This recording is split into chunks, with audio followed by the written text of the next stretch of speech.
2020 was absolutely lawlessness.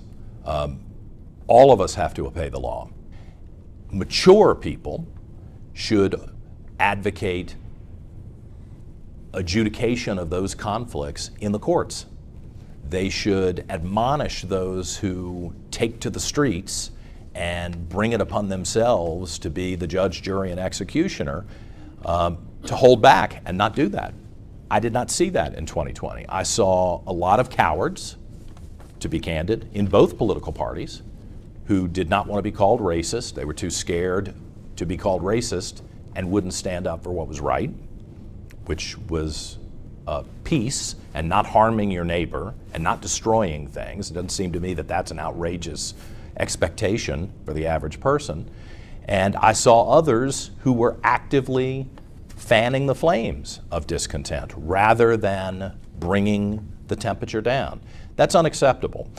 It's not incumbent upon me to tell you who to send, but I would ask everyone in Virginia to look and say, are you sending someone into a leadership capacity who has consistently advocated for the rule of law, the protection of innocent individuals, and the protection of private property? Or are you sending someone who, in those moments of conflict, when their emotions are hot, has failed that leadership test? And I would argue that Senator Hashmi and many of her colleagues in the Senate and in the Democrat Party did not pass that test. And they should not be rewarded with additional responsibility on the state if you fail that test at that critical moment. The people who protested on January 6th were correct right up until they broke the law.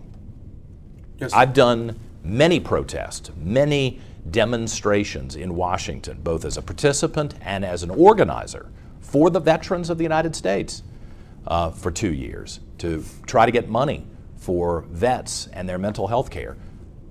We do not allow people to break the law. You do have a right to make sure that your legislators know how you feel about important issues, but you don't have a right to break the law.